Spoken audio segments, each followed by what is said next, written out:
Ever feel like you're kind of stuck in your parents' shadow, Oh, yeah. facing the same struggles they did? hmm Like, are we actually destined to just repeat your mistakes? That's a question that's been pondered for centuries, hasn't it? Especially when we think about like inherited traits or family patterns. Well, today's deep dive takes us right to the heart of that.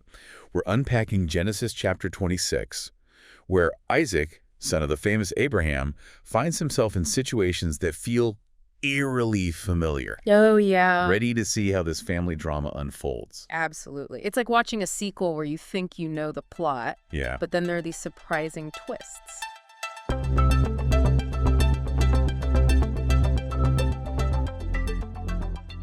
All right, so Genesis 26.1 throws us into a tough situation right off the bat. Okay.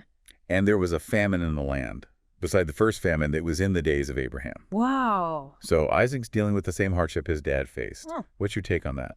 What's fascinating here is that it immediately sets up this comparison. We as readers, we know how Abraham handled the famine, right? Right. He went down to Egypt. Things got complicated. But will Isaac follow the same path? Good point. And that's where God steps in, right? Mhm. Verse 2, go not down into Egypt. Dwell in the land which I shall tell thee of. God's giving Isaac different instructions. He's calling him to just stay put and trust him. Isn't that interesting? It's almost like God's saying, I'm going to do things differently with you, Isaac. I want you to rely on me right here in the promised land. Yeah. This could be a test of Isaac's faith, a chance for him to choose a different path than his father. Okay, so verses 3 through 5 really amplify this idea of God's commitment to Isaac. Mhm. It's like a powerful reminder of the covenant God made with Abraham. What stands out to you in these verses? The sheer scope of the promises, honestly. God reiterates the blessings, right? Land. Yep. Descendants as numerous as the stars. Wow. And the significance of this lineage being a blessing to all nations. It's a reminder that God's plan extends beyond one lifetime. It's like a multi-generational epic. Right. It's like God saying, Isaac, I'm not just invested in your father, I'm invested in you and your descendants. This promise is for all of you. But then things get a little sticky in verse 6. Oh. And Isaac dwelt in Gerar. Okay.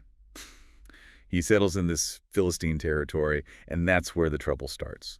Because in verse 7, Isaac makes a decision that echoes his father's actions. Oh, boy. And the men of the place asked him of his wife. And he said, she is my sister, for he feared to say, she is my wife. Oh, no. It's that same wife-sister deception that Abraham pulled. I mean, you'd think he would have learned from his dad's mistake. But I guess even the patriarchs struggle with fear and made some questionable choices. And it makes you wonder, doesn't it? Was Isaac being cowardly, or was he trying to protect Rebekah in a dangerous situation? Right. Maybe he thought he was being clever, just like his dad. Well, clever or not, the lie doesn't hold up for long.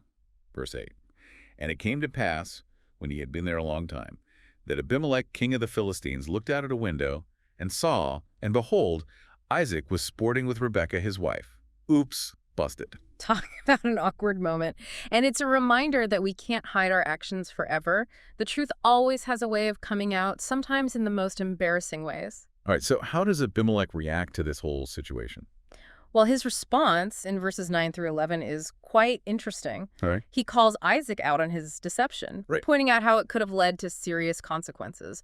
It's almost ironic that a pagan king is giving a morality lesson to the patriarch. It really makes you think, doesn't it? God can use anyone to uphold what's right, regardless of their faith background. But despite this hiccup, Isaac starts to prosper. Verse 12. Then Isaac sowed in that land and received in the same year 100-fold. And the Lord blessed him. Talk about a comeback. Despite the famine and the deception, Isaac experiences incredible success. He plants crops and gets 100-fold return. It's like God saying, I'm still with you, Isaac. Even when you mess up, I'm still going to bless you. But this prosperity brings a new set of problems. Absolutely. Success often breeds envy, and that's exactly what happens next. Okay. Verses 13 through 16 describe how the Philistines become jealous of Isaac's wealth and influence. It's like they can't stand to see him doing so well. So what do? They start filling in the wells that Abraham had dug, essentially cutting off Isaac's access to water. It's a classic case of, if I can't have it, neither can you. Yeah. They're trying to sabotage his success and limit his resources. It's almost a spiritual attack, an attempt to steal his blessings. So how does Isaac respond to this aggression? Does he fight back? Surprisingly, no. He chooses a different path. Really? Verses 17 through 22 describe how Isaac relocates and digs new wells time and time again. Wow. Every time the Philistine sees a well, he moves on and digs another one. Wow, that takes a lot of resilience. It's like he's saying, you can try to stop me, but I'm not going to let you steal my blessings. Exactly. And it's a powerful picture of perseverance. Isaac doesn't give up. He keeps trusting that God will provide, even in the face of opposition. He eventually finds a place that he calls Rehoboth, meaning room, Okay. a space where he can finally thrive without conflict. Like a breath of fresh air after all that tension. But the story doesn't end there, right? Right. Verses 23 and 24 describe God appearing to Isaac at Beersheba, Okay. reaffirming his covenant and giving him this amazing reassurance. Fear not, for I am with thee. It's like God saying, Isaac, I see your struggles, I hear your prayers, and I haven't forgotten you. And Isaac's response to this encounter is beautiful. Verse 25 says, and he builded an altar there and called upon the name of the Lord and pitched his tent there. And there Isaac's servants digged a well. It's a moment of worship and gratitude, acknowledging God's faithfulness. It's like he's saying, God, I'm going to trust you. Even when things are tough, I'm going to keep digging those wells, both literally and metaphorically. And then something really unexpected happens. This is where the plot thickens. Oh, no. Verses 26 through 31 tell us that Abimelech, the same king who was giving Isaac a hard time, Wow. comes seeking a treaty. He's seen how God has blessed Isaac, Okay. and now he wants to be on the right side of that favor. It's amazing how God can work things out even in seemingly impossible situations. Right. Isaac's faithfulness, his perseverance, it's actually changing the hearts of his enemies. And it highlights a key theme, the impact of our choices. Right. Isaac's obedience, even in the face of adversity, has this ripple effect on those around him. Okay, we're moving right along. Yeah. Verses 32 and 33 tell us about Isaac's servants finding water. Okay. And he names the well Sheba. This is how Beersheba got its name, a place known for God's provision. It's a symbol of God's faithfulness. Even when things were difficult, God provided for Isaac and his people. It's a reminder that God's blessings can flow even in the midst of hardship. But just as things seem to be settling down, family drama strikes again. Verses 34 and 35 introduce a new layer of conflict. Uh-oh. Isaac's son, Esau, marries two Hittite women, which deeply grieves his parents. This decision sets the stage for a whole lot of tension and rivalry within the family. And it begs the question, why is this marriage such a big deal? What's the deeper significance? Well, that's a topic for another time. We've covered a lot of ground already, from famine to prosperity, deception to reconciliation. I know, right? And now the seeds of family conflict are sown. It's like we're watching this complex tapestry being woven, with each thread representing a different aspect of Isaac's life and the unfolding of God's plan. Yeah. Welcome back to our deep dive into Genesis chapter 26. We just finished unpacking the first part of Isaac's journey, and man, what a roller coaster. Yeah. From famine to blessings, deceit to reconciliation. I know, right? It's been quite a ride. It really highlights how life, even for like a patriarch, is full of ups and downs. Yeah. And yet God's presence and promises, they remain constant throughout. Okay, so before we jump into the second half of the chapter, Okay. let's pause and consider what we've learned so far. What stands out to you as the most significant takeaway from Isaac's story? For me, it's the emphasis on God's faithfulness to his covenant. Those promises made to Abraham, Right. the land, the descendants, the blessings, they weren't just for Abraham. They extend to Isaac and his descendants. It's like a spiritual inheritance passed down through generations. Right, it's like God is saying, this isn't just about you, Isaac. It's about a bigger plan that unfolds over time, and you're a vital part of it. But Isaac wasn't perfect, was he? Right. He repeated his father's mistake with that whole wife-sister situation. And that's what makes this story so relatable, right? Yeah. Even the heroes of faith, they make mistakes. They struggle with fear, they make bad choices, and they have to deal with the consequences. But here's the thing. God's faithfulness isn't dependent on our perfection. That's a huge point. It means that even when we mess up, God is still with us. Absolutely. He's still working out his plan. Yeah. But what about that conflict with the Philistines over the wells? What's the significance of all that, like digging and disputing? Well, on a practical level, water was essential for survival in that region. Right. But I think there's a deeper meaning here, too. Okay. Those wells represent sources of life, Yeah. blessing, and provision. Right. When the Philistines filled in those wells, they weren't just trying to make life difficult for Isaac. They were trying to cut him off from God's blessings. So Isaac's persistence in digging new wells becomes an act of faith. A refusal to let the enemy steal his inheritance. Exactly. It's about claiming those blessings, about refusing to be defeated. Mhm. And notice how Isaac doesn't fight back with violence. Right. He chooses to move on, to find new sources of blessing, to create peace rather than escalate the conflict. And ultimately that leads to Abimelech seeking a treaty with him. It's like Isaac's unwavering faith and determination win over his enemies. It's a powerful reminder that sometimes the best way to overcome opposition is not through force, Right. but through faithfulness. Yeah. When we trust God and stay true to our calling, even our adversaries can be drawn to the peace and provision that he brings. Okay, so now let's tackle that elephant in the room. Esau's decision to marry Hittite women. Yeah. Why was this such a big deal for Isaac and Rebekah? I mean, weren't there bigger problems to worry about? You're right. There were famines and wars and all sorts of drama. Right. But this marriage situation, it wasn't just like a personal matter. Okay. It had huge implications for God's plan. Right. Remember, God promised Abraham that his descendants would inherit the land and be a blessing to all nations. So Esau marrying outside the covenant was seen as a threat to that promise. Exactly. It wasn't about like racial superiority or anything like that. Right. It was about preserving the distinct identity and calling of God's chosen people. Those descendants were meant to be set apart, a light to the nations. Marrying into the surrounding cultures could blur those lines, dilute that purpose. Okay, that makes sense. Yeah. It wasn't just a family squabble. It was about the fate of God's plan. But hold on, if we're talking about being set apart, didn't Isaac pull the same stunt as his father, pretending Rebekah was his sister? Oh, yeah. Isn't that kind of a contradiction? That's a great question. And it highlights the complexity of these characters. Yeah. They weren't perfect. Right. They made mistakes. They were inconsistent at times. But God, in his mercy, continued to work through them. It's a good reminder that God's grace is bigger than our inconsistencies, isn't it? Absolutely. Okay, so back to Esau. What message do you think this whole marriage drama sends to us today? Well, for starters, it reminds us that our choices have consequences. Yeah. Not just for ourselves, Right. but for our families and future generations. Mm-hmm. Esau's actions, they grieved his parents, created tension within the family, and it foreshadowed future division.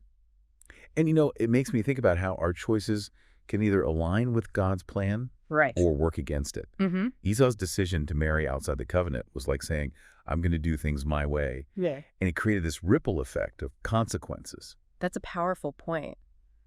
We might think our choices are purely personal, Right. but they can actually impact the bigger picture of God's plan. Yeah. They can either build up or tear down the legacy we leave behind. All right, so we've covered a lot of ground in this chapter. We've seen God's faithfulness to his covenant, Isaac's struggles and triumphs, and the complexities of family legacy. It's a lot to unpack. I know, right? As we wrap up part 2, what would you say is the overarching message of Genesis 26 so far? I think the central message is this. God is faithful to his promises, even when we are not. Right. He can work through our weaknesses and mistakes to accomplish his purposes. It's a message of hope, but also a call to action, right? Yeah. We're invited to be part of God's story, to cooperate with his plan, and to make choices that reflect his faithfulness. Absolutely. But how do we do that when we're faced with challenges, temptations, and tough decisions? That's a great question. And that's what we'll be exploring in part 3 of our deep dive. Join us as we unpack the final verses of Genesis 26 and discover how Isaac's story can guide us in navigating the complexities of our own lives. Welcome back to the deep dive. We're in the final stretch of our exploration of Genesis chapter 26. And honestly, I'm still processing all the twists and turns in Isaac's story. It's a chapter that keeps you on your toes, isn't it? Just Yeah. when you think things are settled, there's a new challenge, a new layer of complexity. Exactly. So as we wrap up our deep dive, let's shift our focus to what this chapter means for us today. What lessons can we glean from Isaac's experiences that apply to our own lives? Well, one of the most striking takeaways for me is the power of perseverance. Isaac faced famine, envy, conflict, even his own son's rebellion, but he never gave up. He kept trusting God, Right. kept digging those wells, kept moving forward. It's like he embodied that saying, fall 7 times, stand up 8. His life is a masterclass in resilience, isn't it? Absolutely. And that's such an important message for us in a world that often tells us to quit when things get tough. Isaac's story reminds us that setbacks and mistakes don't disqualify us from God's plan. Right. We can keep going, keep growing, keep trusting. Right. It's like God is saying, I'm not finished with you yet. There's still more to do, more to learn, more to experience.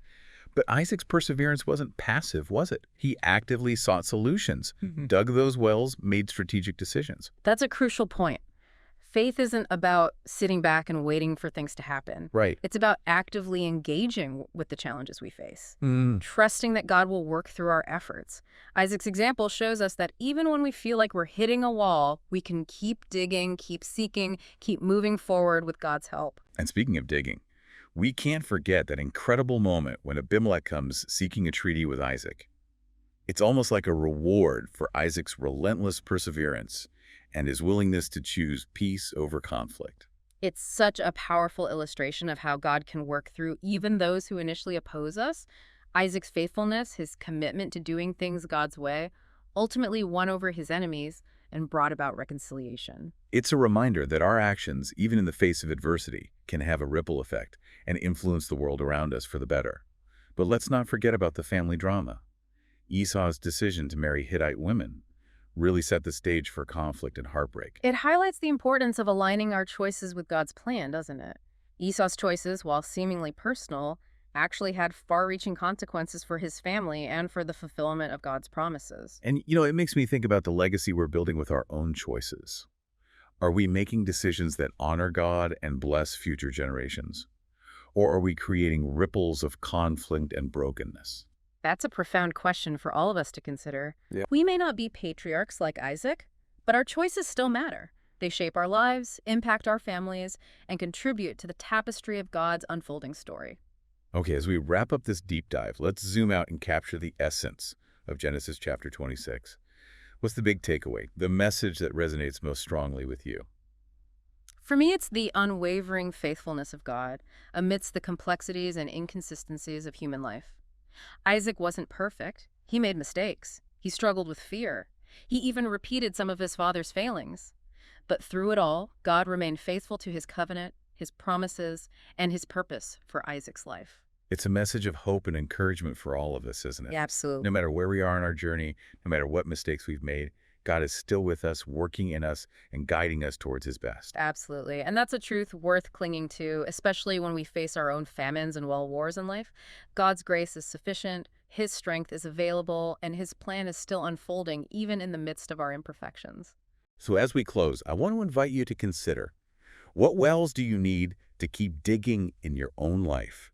Where do you need to persevere in faith, trust God's provision, and make choices that align with his plan? And remember, you're not alone in this journey. God is with you every step of the way, just as he was with Isaac.